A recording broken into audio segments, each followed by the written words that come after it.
The sprawling corridors of the interstellar trade station buzzed with a mix of anxiety and excitement. Today was unlike any other in its history. Today, humanity would meet the Veilori face to face for the first time. Daniel stood by the observation window, his eyes fixed on the docking bay below where the Veilori's vessel would soon connect. As a linguist, he was more accustomed to ancient texts and remote desktop studies than the hustle of a space station. Beside him, Captain Marcus Reynolds, the head of the human delegation, surveyed the crowd with a strategic eye. "Everything in place, Daniel?" Marcus asked, his voice carrying a calm assurance that belied the butterflies in Daniel's stomach. "Yes, Captain. The translation protocols are ready, though how much we'll need them is anyone's guess until we actually hear them speak," Daniel replied, adjusting his translator device. "Good man. Remember, it's not just about words. Watch their body language, their expressions. That tells you the story their words don't," Marcus advised, clapping Daniel on the back with a grin. As they spoke, the airlock chimed softly, signaling the arrival of the Veilori ship. Daniel's heart skipped a beat. This was it. The delegation made their way to the greeting hall, a vast room designed to be as neutral as possible to accommodate a wide variety of environmental needs and aesthetic tastes. The doors opened silently, and a light mist, a part of the Veilori's atmospheric requirements, filled the entrance. Through the haze, several figures emerged. The Veilori were taller than the average human, slender, with luminescent skin that shimmered with each movement. Their leader, who introduced himself as Ceres, had an almost ethereal quality about him. "Greetings, I am Ceres," said the Veilori leader, his voice melodic and soothing. "We come in peace and hope for fruitful relations." Marcus stepped forward, a practiced smile on his face. "Welcome to our station, Ceres. I am Captain Marcus Reynolds, and this is Daniel, our linguist. We hope your journey was a comfortable one." Ceres nodded, his gaze lingering curiously on Daniel. "The journey was enlightening. We are eager to learn and share. Daniel, your role intrigues me. Language is the bridge between cultures, is it not?" "Indeed it is," Daniel replied, keenly aware of every eye in the room on him. "Language allows us to share not just thoughts, but also emotions and aspirations. We look forward to building this bridge with you." Ceres smiled, and it was like a ripple passing through the room.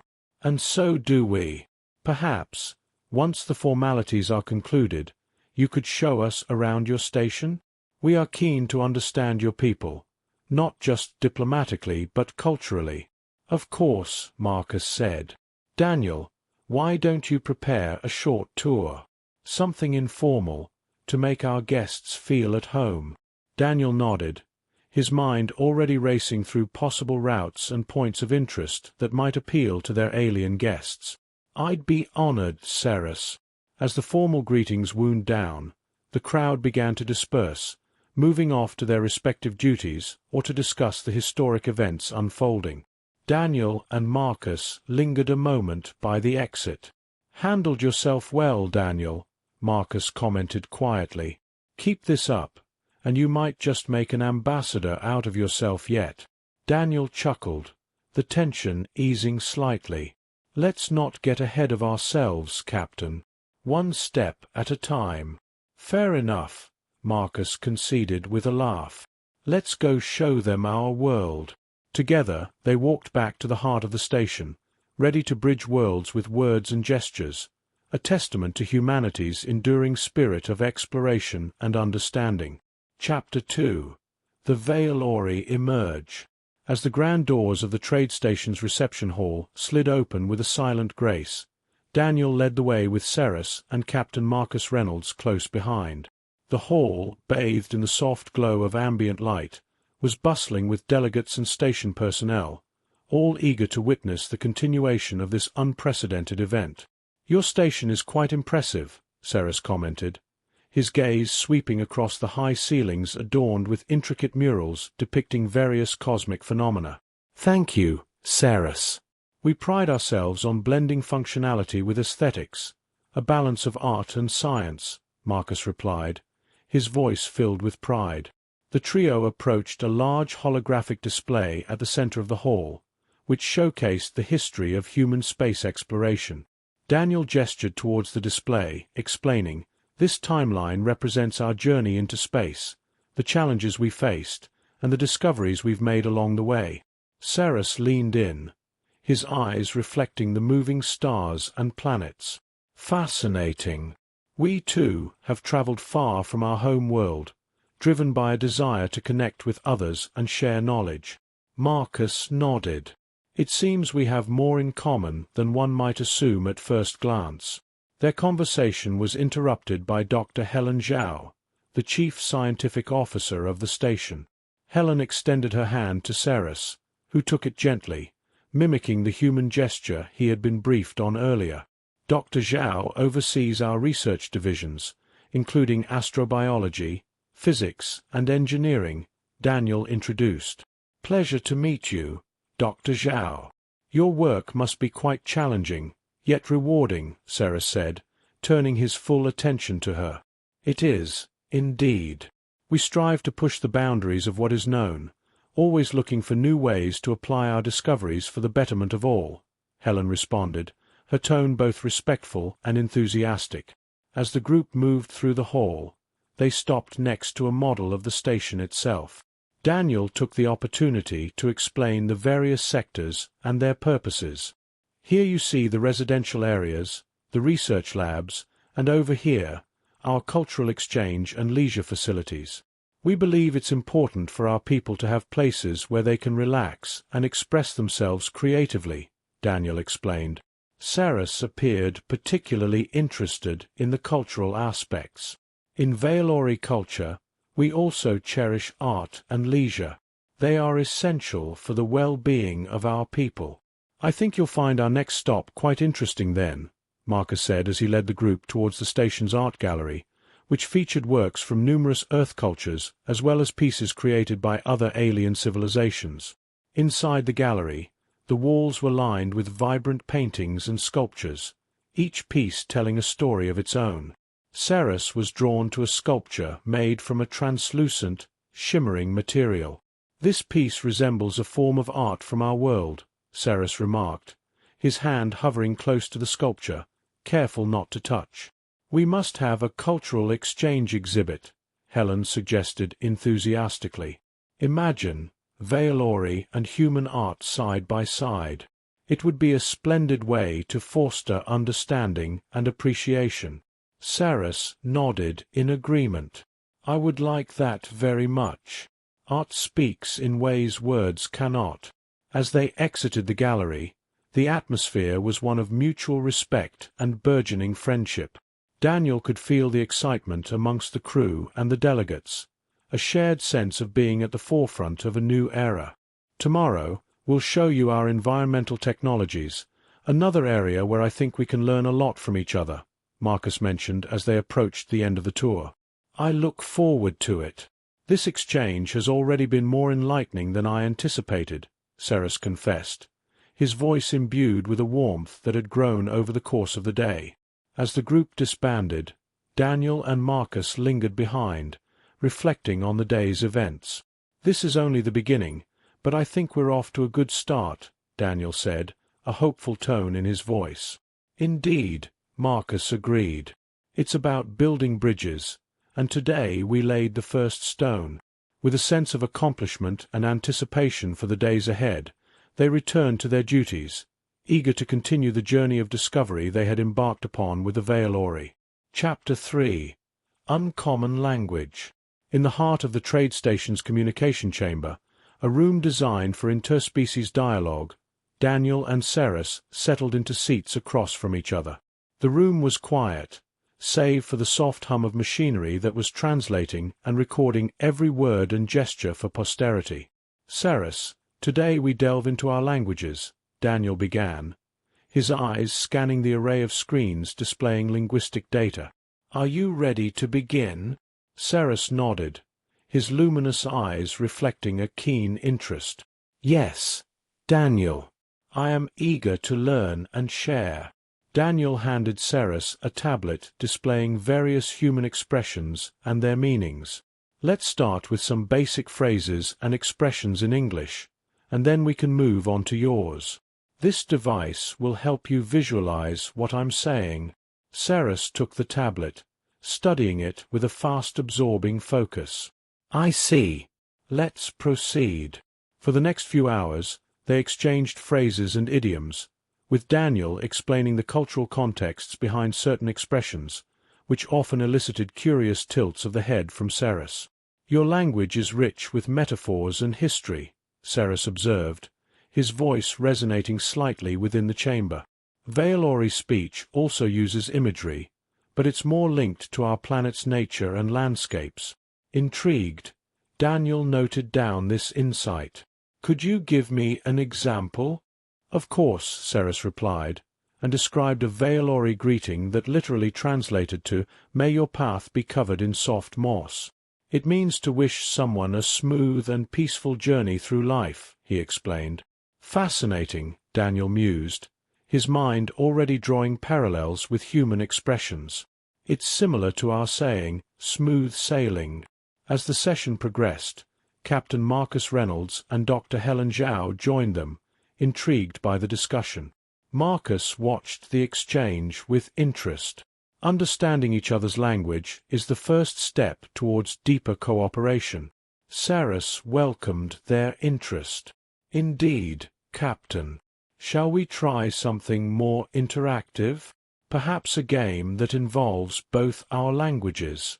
Daniel was quick to set up a language game on the tablets, something akin to charades, where each had to guess the word or phrase the other described. The game brought about laughter and light-hearted competition, adding a layer of fun to the learning process. Your turn, Ceres, Helen said, smiling as she finished guessing the last phrase correctly. Ceres thought for a moment, then began describing a complex Vailori concept involving their philosophy of time. Daniel and Marcus exchanged puzzled looks, struggling to find the equivalent in human language. It sounds a bit like our concept of time is a river, Daniel finally guessed, intrigued by the depth of the analogy. Very close, Daniel, Ceres approved, clapping his hands in delight. In Vailori, we say time is the wind under our wings. It carries us forward, but we can never see it. As the game wrapped up, the group felt a sense of accomplishment. This has been enlightening, Marcus commented, impressed by the progress. Language bridges worlds. Daniel nodded in agreement. We've just scratched the surface. There's so much more to explore and understand. As the session came to a close, Ceres extended his gratitude. Thank you, Daniel, for this learning experience. I believe our peoples can only benefit from this continued exchange. You're welcome, Ceres, Daniel replied, feeling a profound sense of connection. I look forward to our next session. As they left the communication chamber, the mood was light and optimistic. They had begun to weave a tapestry of understanding that promised to enrich both their civilizations for years to come. Chapter 4. The Gesture of Understanding. In the days following their language session, Daniel and Ceres arranged to meet in various sectors of the trade station, each encounter designed to deepen their cultural understanding. Today's agenda brought them to the hydroponic gardens, a place where the station's residents cultivated plants from Earth and other worlds for food and research. As they walked through the rows of lush greenery, the scent of fresh herbs and the sight of colorful fruits provided a serene backdrop. Dr. Alan Turing, the chief botanist, joined them, eager to share his work with Ceres. "Welcome, Ceres," Alan greeted, offering a handshake which Ceres now returned with ease. "I hear you're quite the scholar. Our gardens here are a bit of Earth and beyond, a mix of many worlds." Ceres admired the integration of different botanical species. In Vailori, we too cultivate our gardens with a focus on harmony and sustenance. I am keen to see how you manage such diversity in a closed environment. Alan led the group, explaining the systems that recycled water and nutrients. Each plant species has its own requirements, but we've learned to balance them in a way that mimics a natural ecosystem. Daniel watched Ceres absorb the information, noting his occasional nod or thoughtful pause. Ceres, how do you manage agriculture on your planet? Our methods are similar, but we use crystal matrices to enhance growth and maintain health, Ceres explained, his voice filled with pride. It's a technology developed over centuries, tailored to our environmental conditions. The conversation turned to the technical aspects of agriculture and environmental control, with Alan and Ceres exchanging ideas and methodologies. Daniel, while not an expert in botany, facilitated the conversation, ensuring both sides understood the technical terms and cultural significances. Perhaps we could arrange a knowledge exchange on this topic, Ceres proposed. I believe both our peoples could benefit greatly. Alan agreed enthusiastically. I'd love that. There's always something new to learn, especially from a civilization as advanced as yours.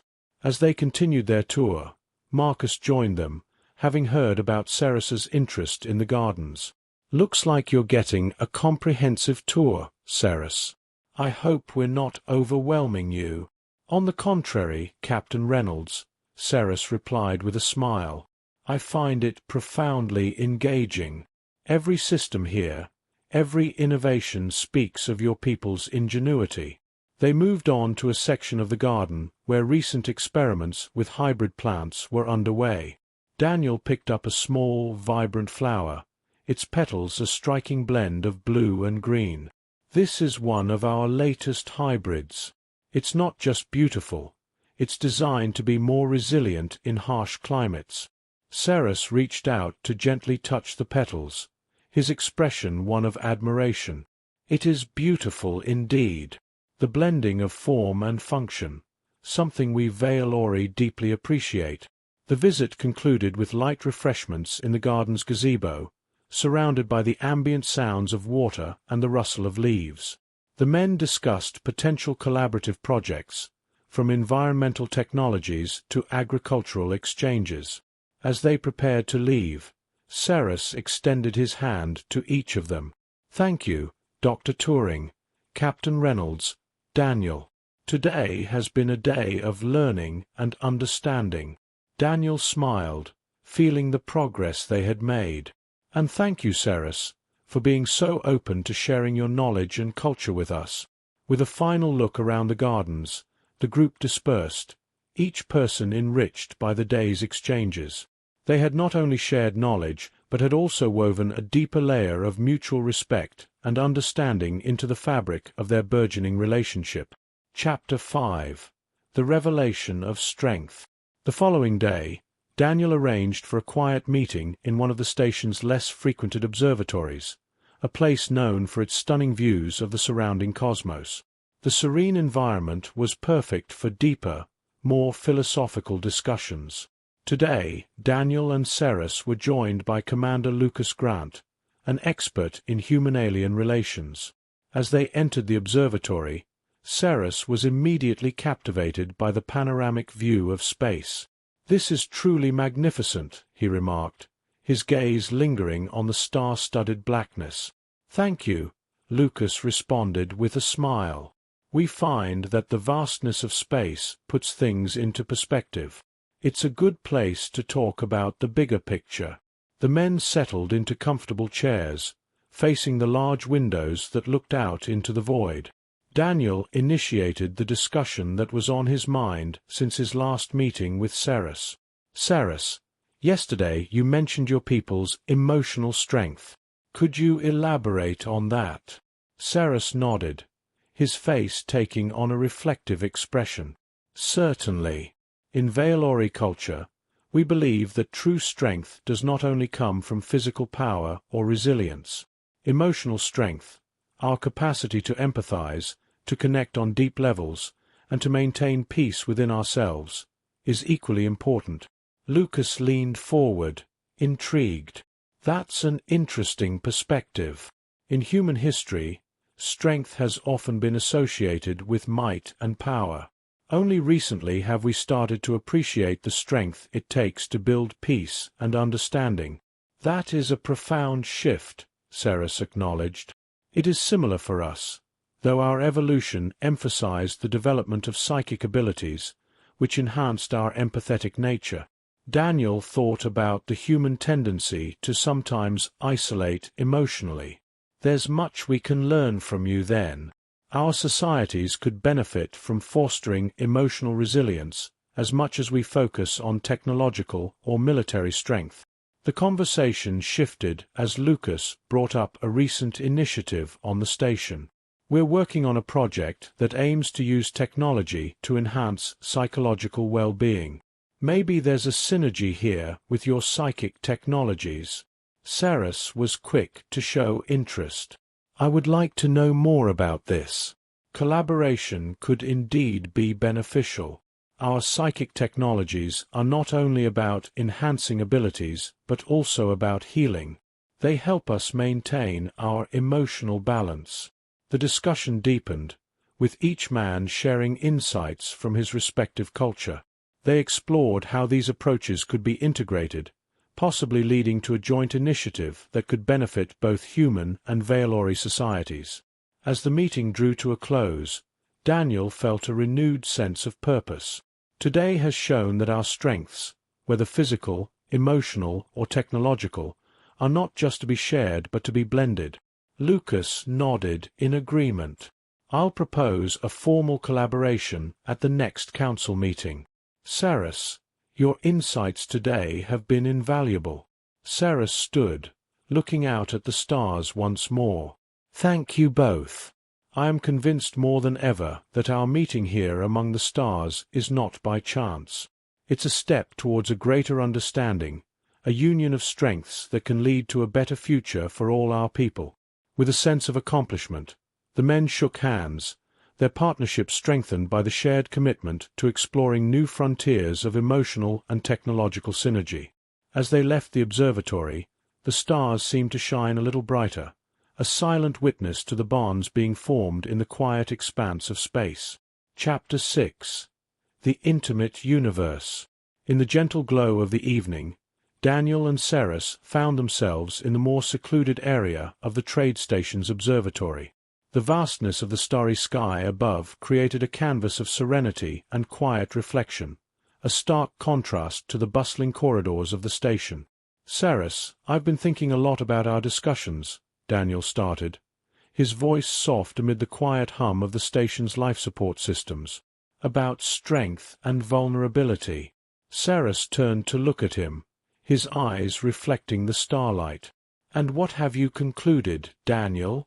That perhaps our vulnerabilities aren't just weaknesses, but also openings for deeper connections, Daniel replied, his gaze meeting Ceres's. They can be pathways to understanding others and ourselves more fully. Ceres nodded thoughtfully. Indeed. It is in moments of openness that true bonds are forged. I have come to value our exchanges greatly, Daniel. They have opened my eyes to many aspects of humanity. The two walked slowly around the observatory, the silence between them filled with a comfortable ease. As they approached a viewing bench, Daniel gestured for Ceres to sit. I've noticed something, Ceres, Daniel continued as they sat down. Our meetings always seem to gravitate towards the more philosophical. I find your perspectives enlightening. Ceres smiled slightly. Perhaps it is because you are a thinker, Daniel. You seek not just to learn, but to understand. It is a quality I admire. Daniel blushed lightly at the compliment. Thank you, Ceres. I've learned so much from you as well, about your culture, your technologies, and especially about the Veilori way of emotional strength. Their conversation drifted to more personal territories, discussing their hopes for the future and what they wished for their respective peoples. It's curious, Ceres mused, how two such different beings from distant corners of the universe can find common ground so easily. Daniel nodded in agreement. It's more than just curiosity, I think. It's a testament to the universal desire for connection, for peace and understanding. As the evening wore on, the conversation became more introspective. Daniel shared his own insecurities and fears about the future, how humanity often struggled with its darker aspects. Ceres listened intently, offering his thoughts and support. It is not uncommon for beings, no matter how advanced, to face internal conflicts. What matters is how these challenges are addressed, through confrontation or through understanding and compassion. The discussion deepened their bond, each finding comfort in the other's company and insights. They talked late into the night, until the stars outside began to fade, heralding the approach of the station's artificial dawn. As they stood to leave, Daniel felt a profound sense of gratitude. Ceres, tonight has been more valuable than I can say. Thank you for sharing this time with me, for being open and honest. Ceres placed a hand on Daniel's shoulder, a gesture of camaraderie and respect. And I thank you, Daniel, for listening, for understanding. It is rare to find such a connection, especially here among the stars. They parted ways with a promise to meet again soon, each returning to their quarters with a sense of fulfillment and a deeper understanding of not just each other, but also themselves. As Daniel looked back at the stars, he couldn't help but feel that their shared journey was just beginning. Chapter 7. The Test of Trust. The quiet harmony that had been developing between the humans and the Veilori was put to the test when a communication breakdown led to a sudden diplomatic standoff.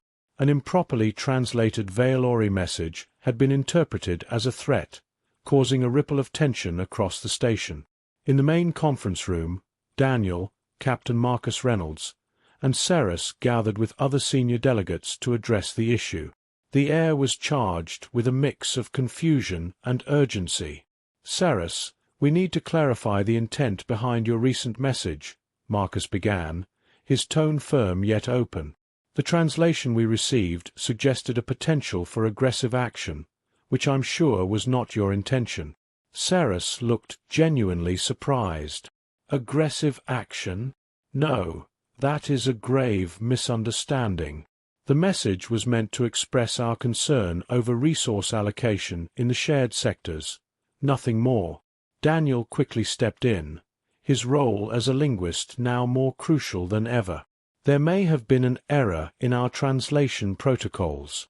Let's go through the message together, word by word if we need to. The group huddled around the translation interface, working through the message with a fine-tooth comb. Daniel and Ceres discussed each Veilori word, seeking to uncover the nuance that had been lost in translation. It seems the word we interpreted as demand is more accurately translated as request in this context, Daniel finally concluded, pointing to the screen where the contentious word blinked back at them. Marcus sighed in relief. That changes the tone considerably. It's a request, not an ultimatum. We can work with that. Ceres nodded. Yes, and I apologize for any alarm this has caused. We Veilori use that term to express a formal yet polite petition, especially when it pertains to shared resources. The room relaxed somewhat, but the incident had opened up a broader discussion on how to avoid such misunderstandings in the future. Perhaps we need a joint committee to oversee communications, at least until we are more familiar with each other's languages and protocols, suggested Lucas, who had been silent until now. That's a sensible idea, Marcus agreed. Daniel, Ceres, would you be willing to lead this effort? Both nodded, the recent scare having underscored the importance of their roles in bridging their cultures. As the meeting drew to a close, Ceres approached Daniel. Thank you for your patience and understanding today, Daniel. It is clear to me how much trust you have placed in our intentions. Daniel smiled, feeling the weight of the day's tensions lifting. Trust is what we're building here, Ceres. It's moments like these that truly test, and ultimately strengthen, that trust. Later, as they walked through the corridors of the station, Daniel and Ceres discussed plans for their new joint committee. The task would be challenging, yet both felt a renewed commitment to their mission. "This incident has taught us both a lot about the complexities of communication," Daniel remarked. "But I think it also shows how far we've come in a short time." Ceres agreed. "Indeed, it does. And with each challenge, we understand each other a little better. We are learning, not just about words, but about trust and cooperation." As they parted ways, the station settling back into its routine, there was a palpable sense of progress. Despite the day's challenges, or perhaps because of them, the bonds between the human and Veilori delegations had grown stronger, fortified by their shared commitment to understanding and trust. Chapter 8. The Bond Beyond Worlds. The Veilori ship hummed with soft, melodic tones as it prepared for departure. Docked in the station's main bay, it seemed to shimmer with an ethereal light that reflected its alien origins. Around it, a small gathering of humans and Veilori stood exchanging final words of gratitude and promises for future collaboration. Daniel lingered near the edge of the gathering, his mind a mixture of emotions. Over the past days, he and Ceres had forged a connection that transcended cultural and biological differences, one built on mutual curiosity, trust, and an unspoken understanding. The idea of parting ways now felt heavier than he'd anticipated. Captain Marcus Reynolds approached, his characteristic calm demeanor in place. "You okay, Daniel? You've been quiet." "I'm fine," Daniel replied, his voice betraying his unease. "Just reflecting on everything that's happened. It feels like the beginning of something important, but now they're leaving." Marcus gave him a knowing look. "Beginnings often mean partings, too. What matters is the work you've done here. It'll carry forward, even if you're not standing next to Ceres every step of the way." As if summoned by the mention of his name, Ceres approached the two men. "Captain Reynolds, Daniel, I wanted to personally thank you both before we depart." "It's been an honor to work with you, Ceres," Marcus said, extending his hand. "Safe travels. I hope this is the start of many exchanges between our peoples." Ceres shook Marcus's hand firmly. "I share that hope, Captain. Thank you for your leadership during this historic meeting." Marcus nodded and tactfully stepped away, leaving Daniel and Ceres to speak privately. "Daniel," Ceres began, his voice carrying the same serene cadence that Daniel had come to recognize so well. "Our time here has been brief, but it has been meaningful. I will carry these experiences with me, always." Daniel hesitated for a moment before responding. "And I'll carry what I've learned from you, Ceres. Not just about the Veilori, but about myself. You've shown me a perspective I didn't know I was missing." Ceres tilted his head slightly, his luminous eyes meeting Daniel's. "That is the essence of connection, is it not? To see oneself more clearly through the eyes of another." Daniel nodded, a faint smile crossing his face. "It is. I just wish we had more time." "Time is a paradox," Ceres replied gently. "Though it may seem fleeting, the bonds we form within it can endure far beyond its passing." The announcement of the ship's imminent departure echoed through the bay, signaling the end of their conversation. Ceres extended his hand, a gesture he had come to adopt during his time with the humans. Daniel took it, their grasp lingering a moment longer than customary. "Safe journey, Ceres. I hope this isn't goodbye forever." "It is not," Ceres assured him. "This is merely a pause in our shared journey. I look forward to the day we meet again." As Ceres turned and walked toward the ship, Daniel watched him go, his mind racing with thoughts of what they had accomplished together and what lay ahead.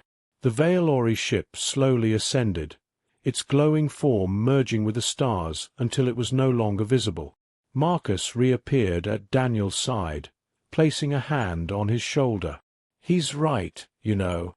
This isn't the end. It's just the first chapter of a much bigger story. Daniel nodded, his gaze still fixed on the stars. Yeah, I think so too. The station's bay grew quiet as the last traces of the Vailori ship vanished. But the silence was not empty. It was filled with the promise of what could come next, a union of knowledge, culture, and understanding that would span the vast distances between their worlds. Daniel turned to Marcus, a newfound determination in his eyes. Let's get to work. There's so much more to do. With that, the two men walked out of the bay, ready to continue the work of building bridges between their people, their steps echoing in the vast halls of the station, a sound of progress, of connection, and of the future.